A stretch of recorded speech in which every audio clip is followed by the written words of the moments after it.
역사를 이루신 것을 알미니라. 역사를 이루신 것을 알미니라.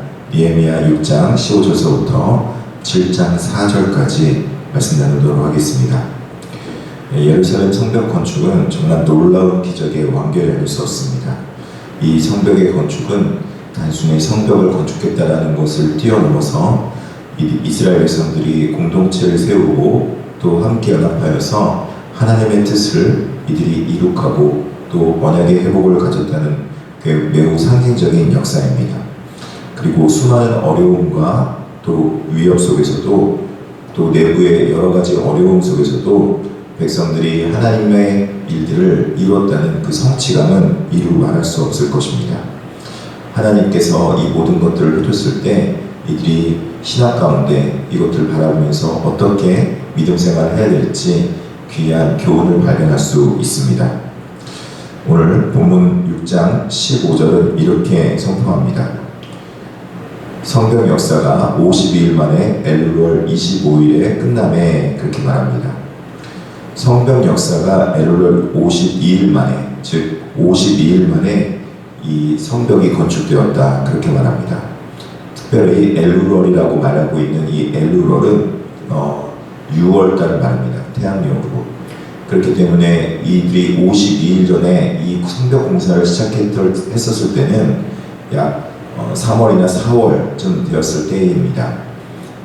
이들이 지금 이렇게 어려운 일을 해나갈 때 가장 어려웠던 시기, 즉 이스라엘 절기로는 우기였을 시기에 원래 공사를 하지 않는데 우기였을 시기에 이 공사를 시작했고 또 그리고 더워지기 시작하는 바로 그 직전에 이 모든 일을 다 끝마친 것입니다. 이스라엘 백성들은 환경적인 어려움도 있었고 또 그리고 덥고 습하고 그럴 뿐만 아니라 여러 가지 문제들이 많았고 어려움이 많았지만 이 모든 일들을 뚫고 50일 만에 불과 52일 만에 이 모든 일을 다 마쳤다라고 말하고 있습니다.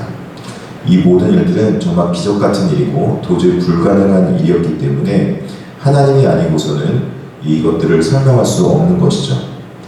믿음으로 보는 사람들은 이것을 하나님의 역사로 바라보게 되고 또 그리고 하나님께서 도와주셨구나 그렇게 깨달을 것입니다. 그러나 성경을 그냥 이야기책으로 읽는 사람들 입장에서는 이것들이 기적으로 다가오지 않는 것이죠. 그러나 오늘 본문의 이 말씀은 정말 기적 같은 역사고 하나님이 아니고서는 도저히 할 수 없는 불가능한 일인 것입니다.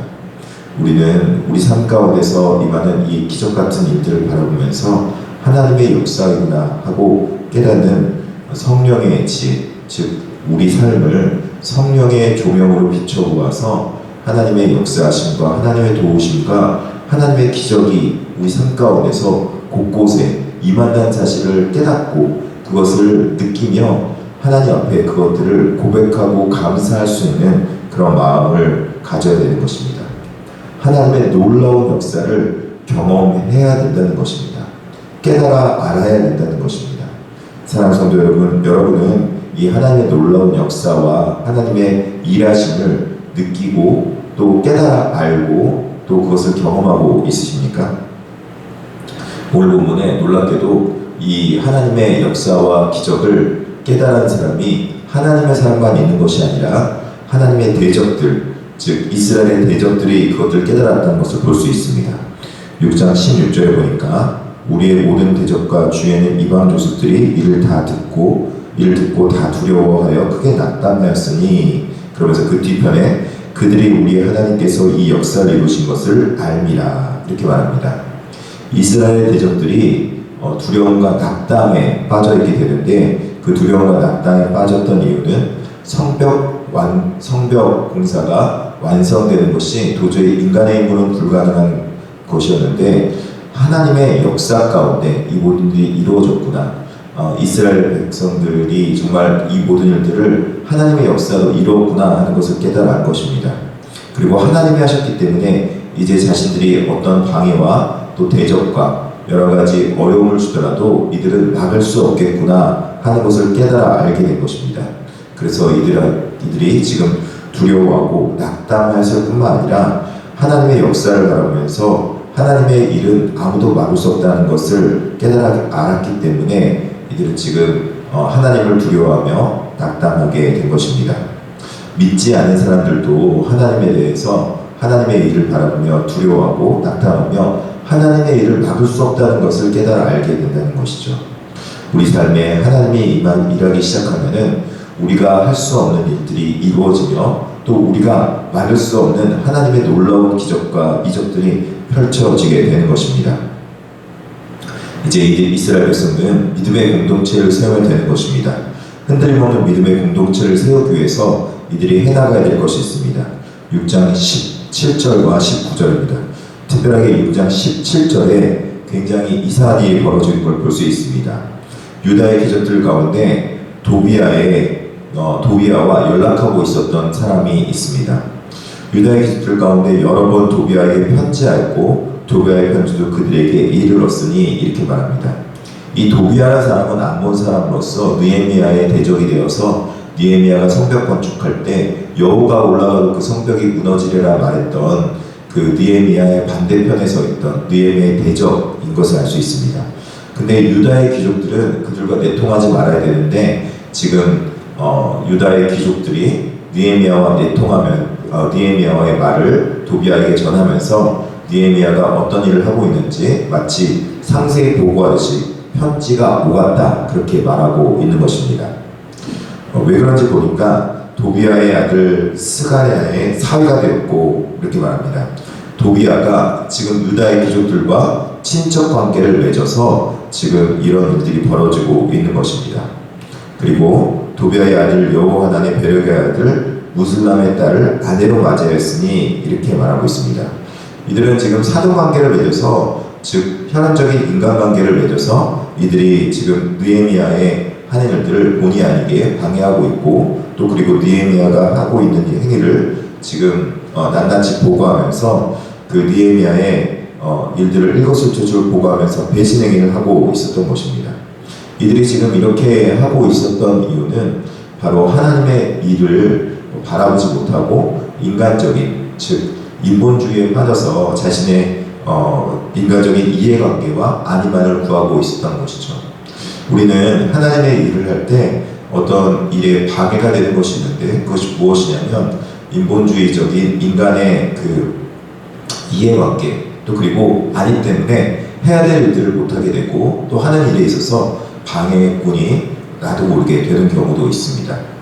어떤 일이 옳고 그름인지 우리가 알고 있는데도 불구하고 그렇게 행동하지 못하는 이유는 바로 인간적인 이해관계 즉 인본주의가 신본주의보다 하나님보다 우선순위가 되어 있기 때문에 그 모든 일들이 방해가 되게 되는 것이죠.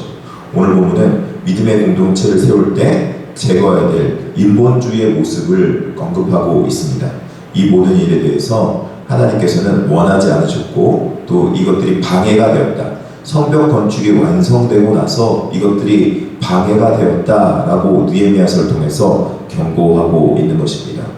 우리 삶 가운데 하나님의 우선순위가 되어야 되는데 가로막고 있는 인본주의적인 사고방식이나 삶의 행위는 도대체 어떤 것이 있겠습니까? 우리가 그것들을 바라보면서 그것들을 내쳐낼 수 있고 걷어낼 수 있어야 될 것입니다. 마지막으로 이스라엘 공동체를 세우기 위해서는 하나님을 경외하는 질서로 세울 것을 말씀하고 있습니다. 7장 1절에 보니까 성벽이 건축되며 문짝을 달고 움직여야 노래하는 자들과 레위 사람들을 세운 후에 이렇게 말합니다. 이스라엘 백성들은 무엇보다도 예배 공동체입니다. 그래서 이들이 조직을 세우고 그럴 때 가장 먼저 세워야 될 것은 예배할 수 있는 예배 공동체와 조직을 먼저 세우는 것입니다. 예루살렘이 하나님 앞에 예배 드릴 수 있도록 성벽 건축이 이제 완공되고 나니까 그 안에 있는 예배가 온전히 다른 이방 백성들이나 방해꾼에 의해서 방해받지 않고 예배를 온전히 드릴 수 있도록 이 모든 일들을 하는 것이었습니다. 성벽 건축의 가장 큰 목적은 온전하고 안전한 예배를 드리기 위함이었지 성벽 건축 자체가 목적이 아니었던 것입니다. 즉 하나님을 경외하는 마음 가운데 이 모든 일들이 진행되었다면 하나님을 경외하는 그 일들을 직접 할 수 있어야 됩니다. 일을 하다 보면은 일이 중심이 되고 그 정말 그 일을 하려고 했던 그 목적, 이유와 근거를 잃어버릴 때가 있습니다. 하나님의 일을 할 때는 가장 우선순위가 되어야 될 것은 하나님이 원하시고 하나님이 기뻐하시는 일 자체가 중요한 것이 아니라 하나님을 경외하며 하나님의 뜻에 따라 사는 그것이 목적이 되어야 됨을 우리는 믿으시길 바랍니다. 이 땅을 살아갈 때 이 모든 일을 할 때 우리는 일의 목적이 있는 것이 아니라 일을 하는 데 있어서 그 일하는 하나님의 뜻, 즉 하나님을 사랑하고 이웃을 사랑하는 그 일이 가장 큰 목적임을 깨달아 알고 일에 치여서 하나님을 멀리하고 사람을 하나님의 백성들을 또 놓치는 그런 일이 없어야 되겠습니다. 하나님 앞에 이 모든 일들을 우리가 해나갈 때 지도자를 세우는 기준을 오늘 본문은 말씀하고 있습니다. 7장 2절에 내 아우 하나니와 영문에 관한 하나냐가 함께 예루살렘을 다스리게 하였는데 하나냐는 충성스러운 사람이요 하나님을 경외함이 우리 중에서 뛰어난 자라 이렇게 말합니다. 사실 느헤미야도 인간적인 이해관계가 섞인 사람을 이쪽의 지도자로 세운 걸 볼 수 있죠. 내 아우 하나니와 영문에 관한 하나냐가 예루살렘을 다스리겠다라고 말하는데 아우가 지금 예루살렘의 관원이 되었다는 것은 어떻게 보면 느헤미야가 결국에는 느헤미야도 인간적인 모습으로 자신의 아우를 관원으로 세웠네 이렇게 생각할 수 있을지 모르겠습니다. 그러나 그렇게 세워야 했던 이유는 오늘 본문에 정확하게 말하고 있죠. 하나님을 경외함이 우리 중에서 뛰어난 자였기 때문에 그 일들을 세우는 것이지 하나님의 느헤미야의 아우이기 때문에 이것들을 하는 것이 아님을 말씀하고 있는 것입니다. 우리가 알아야 될 것, 우리가 깨달아야 될 것은 하나님 앞에 먼저 모든 것보다 우선순위가 되는 것은 하나님을 경외하고 하나님의 뜻을 구하며 하나님 앞에 온전히 예배드리기 위해서 이 모든 일을 행하는 것을 깨달아 알고 하나님 앞에 믿음으로 신앙 가운데 정직하고 바르게 행할 수 있는 그런 모습이길 바랍니다. 그러기 위해서는 인본주의적인 생각들을 버리고 또 그리고 우리가 하나님의 기적과 하나님의 역사를 바라보면서 하나님의 일하심을 우리가 인정하며 깨달아 알 수 있는 지혜와 성령의 그 조명하심, 성령의 깨닫게 하심이 우리 삶 속에서 넘치기를 진심으로 축복합니다. 하나님께서는 이번 추수감사주를 보내면서 우리의 삶 속에서 깨닫게 하십니다. 우리가 감사하지 못하는 부분이 있었던가 감사할 수 있길 바랍니다.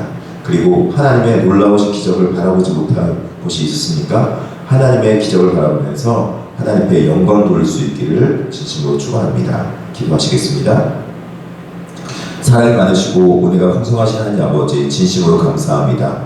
하나님께서 원하시고 뜻하신 바 하나님의 뜻을 이루기 위해서 하나님의 놀라운 기적과 이적들을 우리가 깨달아 알고 성령의 조명하심과 비추심을 통해서 우리가 하나님의 뜻을 온전히 따라 살아갈 수 있는 그런 백성 되게 하여 주시옵소서. 무엇보다도 하나님이 원하시는 일들을 잘 우리가 인도하고 갈 수 있도록 하여 주시옵시고 하나님이 원하시는 곳 가운데 우리가 서나갈 수 있도록 주여 붙잡아 주시고 하나님의 인도하심을 잘 받을 수 있는 백성 되게 하여 주시옵소서. 그러기 위해서는 하나님 앞에 먼저 인본주의적인 생각들을 버리게 하여 주시옵소서. 하나님 앞에 하나님의 일들을 위해서 애쓰고 수고하는 백성들이 있습니다.